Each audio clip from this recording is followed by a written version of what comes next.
Great.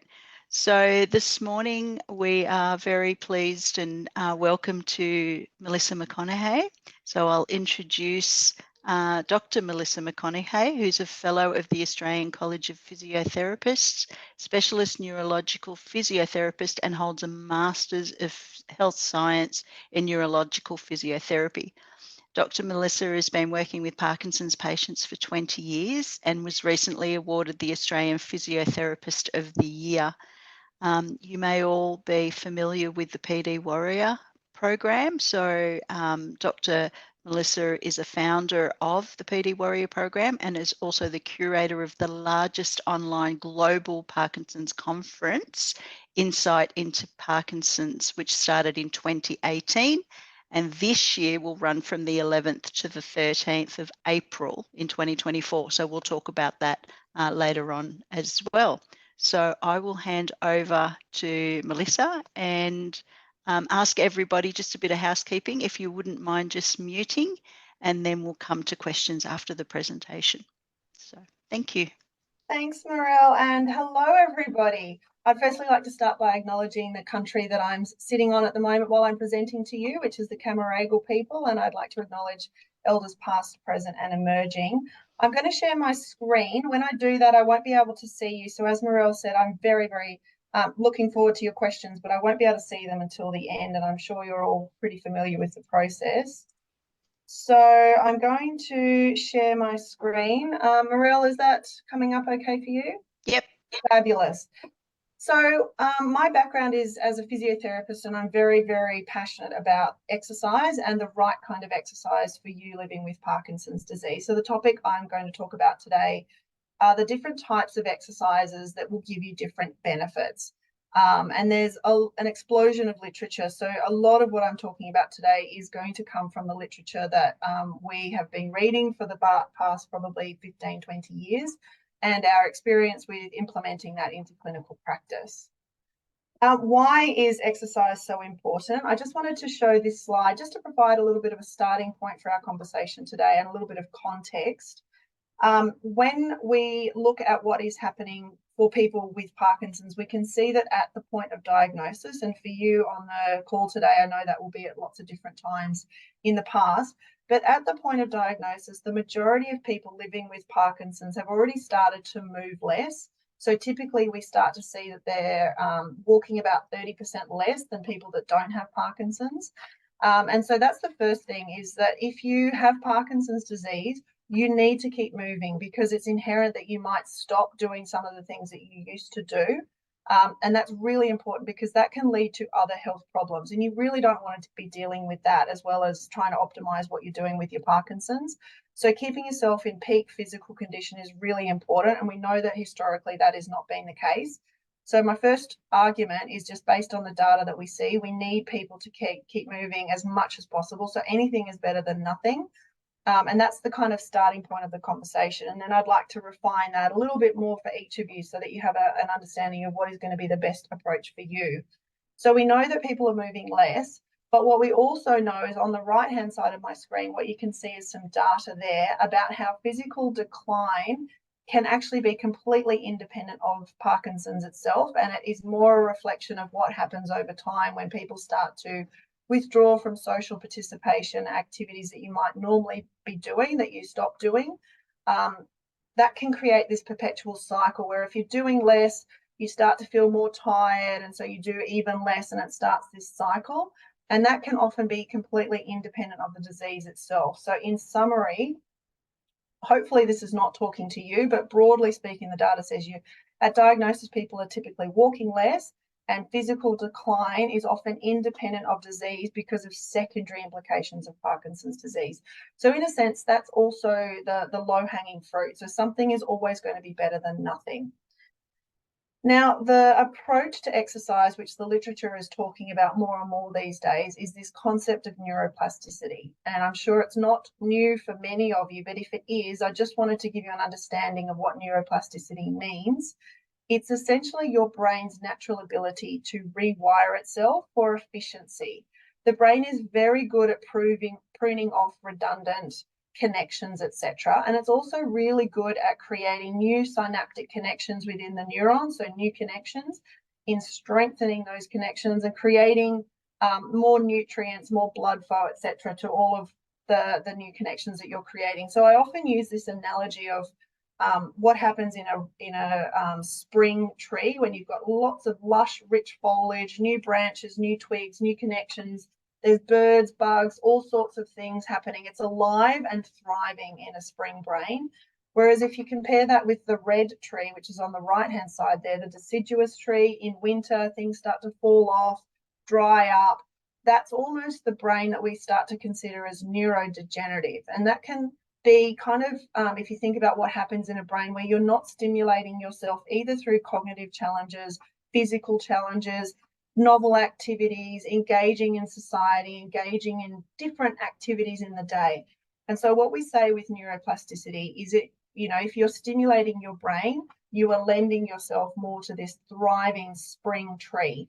And that's really, really important in Parkinson's, because that's what's going to help you move better, think better, and feel better. So this concept of neuroplasticity underpins a lot of what I'm going to be talking about today.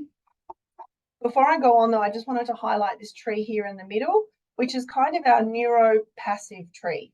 So this is where we think about activities where you're moving, you're doing better than nothing, but it may not be stimulating enough to create additional connections and to create that thriving, lush, rich foliage.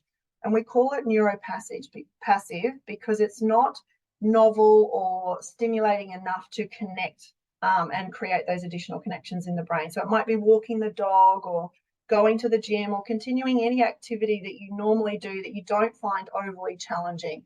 Good for general health. I wouldn't recommend that you stop doing any of those activities, but they're probably not enough to create the lush, rich foliage in the brain. And so these are the three types of activity or non-activity that we kind of talk about through exercise prescription. So that is kind of what the PD Warrior program has been founded on, is the role of neuroplasticity and how we get better bang for our buck with all of the exercise that we prescribe.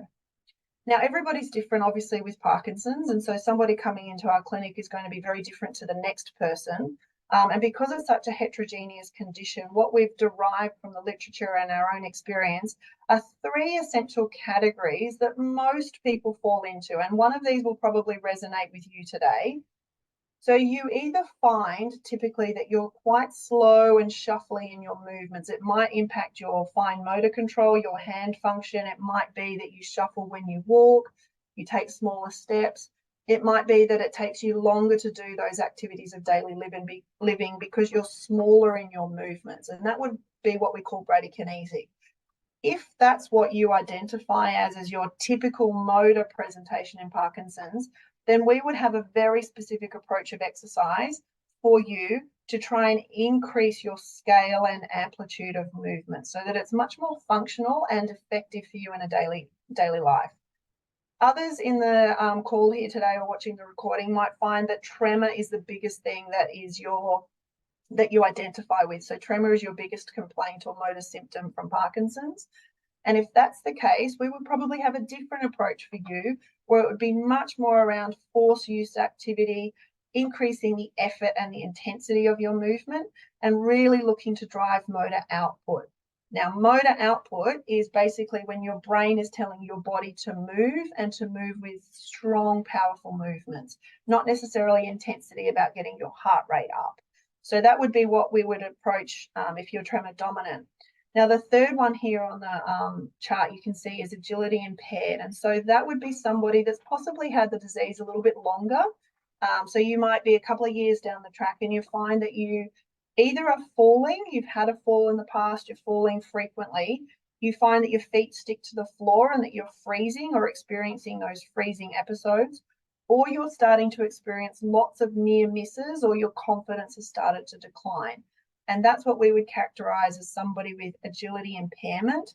And so for the reasons of falls prevention, strengthening you up, maintaining agility or improving your agility, we would be really focusing on weight shift, lower limb strength and your agility, forward stepping, sideward stepping, making sure that you can keep yourself upright in lots of different environments. And so this would be one of the first ways that we would start to help you by prescribing something that's really going to target the motor impairments that bother you the most. So just looking at somebody who's bradykinesic, this is Christine, who's one of our earlier clients. So just having a look at what she's doing here, you can see here on her left-hand side, she needs a little bit more time to really get the full extent of range of motion. So we're really focusing on giving her the time and really helping her to extend that last 10, 15% of movement. And what we find is if you're bradykinesic, often your world and your movements have become smaller and smaller over time. So you may not actually notice that your movements are smaller. That's become normal for you. So over time, what we try and do is retrain bigger movements for you to become more natural and more normal so that your function and your movement becomes much, much more effective and easier for you to do. If you have tremor, we talked before about having that forced use, increasing your motor output. One of the ways that we might do that is to use balls, or let me turn that audio off. So this is a soft plush ball that's quite hard to get a rebound on. We might use a scarf or something that floats that you really have to work hard to move through the air. This is an example where you might use the ball and think about having a coconut and you're trying to crack that coconut on concrete. And you can imagine that's really challenging. That requires a lot of effort. So you really have to throw that ball down to the floor in order to catch it back on its return.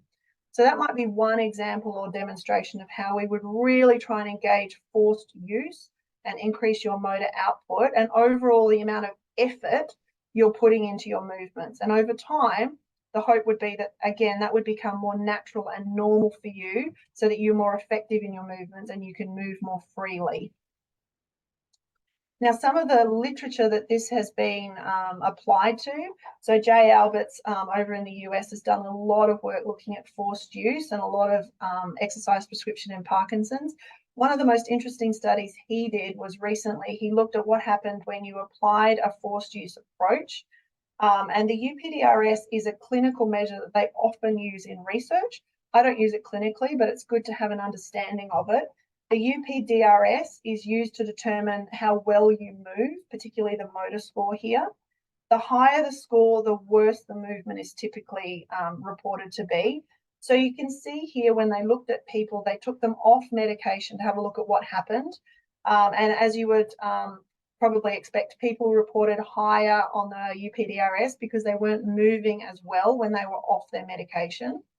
When they were on their medication, so their levodopa medication at peak dose, at optimized medication, they were moving better, so their scores were lower, and you would expect to see that. What was really interesting in this study is they took people off their medication, they forced the use, so they got them to work at high motor output, not heart rate, but motor output, so they really got them to work really hard in what they were doing. They measured them again and they showed that people that were off medication, where you'd expect them to be high on the UPDRS, were actually lower than those taking medication, which really highlighted the impact that forced use can have on movement, skill, and effective output. So that was really, really interesting. And so that was one of the studies that has been replicated since then, just showing the impact of forced use. So really the takeaway from this is if you're going to do exercise where you're trying to work well and be effective in your movements, it has to be effortful. It's not enough just to go for that walk, as I said before. You have to be moving effectively, so you have to have that forced use component. This was another study which was probably one of the first of its kind, conducted back in 2009. So it was a pilot study at the time, but has been replicated many times since then. They had people on a tandem exercise bike, and they actually had somebody with Parkinson's behind a professional cyclist. And so the person with Parkinson's had to keep up with the professional cyclist. And as you can imagine, that was harder for them to do. They had to put more effort in than what they might have done at their self-selected pace. And they did have a control group who was cycling at their self-selected pace. They did this for 8 weeks, 3 times a week. And what they found at the end of that 8-week study was that the rigidity score, so how stiff people were feeling, was significantly better on that same clinical measure, the UPDRS, by 41%. So they felt They were moving, their stiffness was 41% reduced, their tremor had reduced by 38%, and their slow shuffling movements had also reduced by 28%. Now, these are kind of outcomes that you would expect from deep brain stimulation, so major neurosurgery, so very, very impactful. And again, I come back to, this was not about heart rate, so they were cycling, but what they were looking at was the speed that they were cycling at, and they reduced the resistance, so it wasn't about the heart rate, and they matched that with the control group. So heart rates were matched, so it wasn't about aerobic cardiovascular intensity, it was about the speed, the motor output that they were working at. What was really interesting in this study was that they also did a fine motor task where they had a ball bearing drop down on a shaft, and they were looking to see how quickly they could grab it and the rate of that force production, and a really fine movement in the fingers here. And they did that at the beginning of the study and then again 8 weeks after the study. And they found that even though this task wasn't trained between the beginning and the end of the study, it was significantly improved. So this black square mark here, if you can see that, was significantly improved in grip time delay, so the amount of time it took to grab that little ball bearing as it dropped, and the rate of the force production, which you can see here, significantly improved and remarkably different to the control group. And what they surmised from this study and future studies following on from this is that exercise, when it's forced use, high effort, has an impact at the cellular level and creates a systemic improvement. And so what we see now is if you work at that forced use high effort level, you will often see improvements in fine motor, even if you're not working on that, because you get this systemic improvement because of the cellular changes that are going on.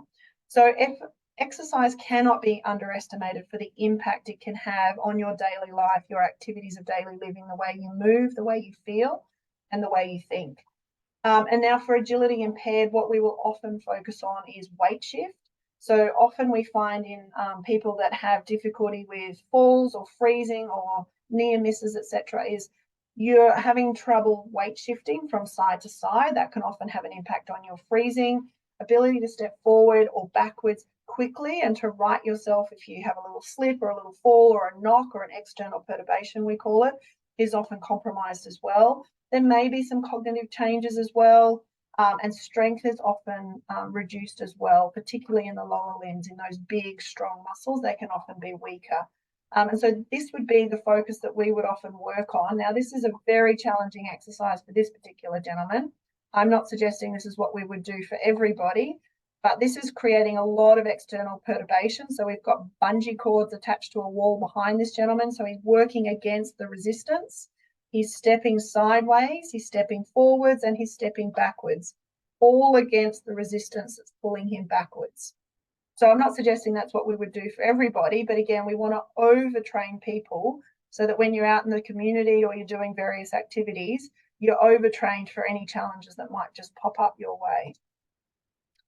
Balance is a huge issue, obviously, as people tend to progress along their Parkinson's journey by about stage 3, which is a clinical measure we commonly use for when people start to experience postural instability. We know that falls are a big problem because falls typically happen in the home when you're feeling at your best, you're moving around, but it can really impact confidence. And that in turn means you probably don't want to go out, you don't want to do the activities that you normally do, and that has a massive impact on quality of life. So if we can reduce the number of falls or the near misses people are having, that often has a significant impact on quality of life. And these are typically the things that play into falls, not just stage of condition, obviously, but if there's a freezing component to the movement, the environmental setup, a lot of people often don't look at the environment that they're living in. So there might be trip hazards, rugs, cables, things on the floor, lots of furniture to negotiate. Lighting might be poor or contrast with different floor surfaces can be challenging. If there has been a change in cognition, polypharmacy is another big one. So just have a think about how many medications you might be taking. If you're taking more than 5, this will often be a big risk factor for falls as well. So it's always worth touching base with your neurologist, your Parkinson's nurse, or your GP, just to make sure that you are on all the right medications and not too many, because there can often be conflicts with the medication as well. How sedentary you are. I started with sedentary behaviour patterns being very common in Parkinson's, This is one of the biggest reasons why people are weak, and this can lead to big problems with falls as well, and postural instability as a progression of the condition. So these would be all the things that we would be looking at and trying to counteract with our exercise approach and agility training. And obviously, what you train for is the impact that you'll see. So if you want to improve your balance, we have to focus specifically on improving your balance, whether that be balance to stand, balance from sit to stand, whether it be balance whilst you're walking, turning, lots of different ways that we would need to challenge you so that agility is improved across the board. And this is just one example here. Whereas if you were training just walking, for instance, that wouldn't necessarily have an impact on your dynamic balance measures. It may not improve your gait speed, and it certainly wouldn't improve your steps per day. If you want to increase those things specifically, you have to train specifically for those things. And that's how we would prescribe our exercise program, depending on, how you present and what your goals and what you really wanted to achieve were. Strength training. So if you go to the gym, fantastic, that's great, keep doing that.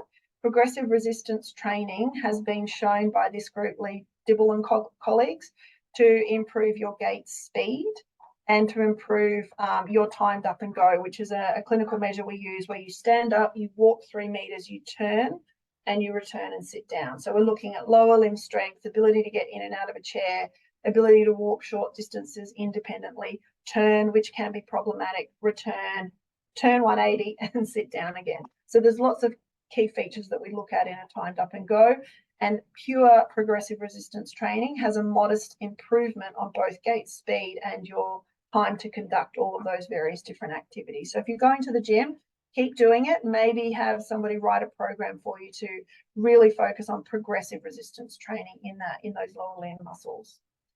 For somebody looking at functional strength training, this is where you might struggle to get out of a car seat if it's quite low in a low sedan, for instance, or a low sofa, or getting in and out of the bath if that's something that you still do. So we might look at different ways of doing functional strength training. So it might be bringing yourself forward, nose over toes, to get yourself out of the chair the first time.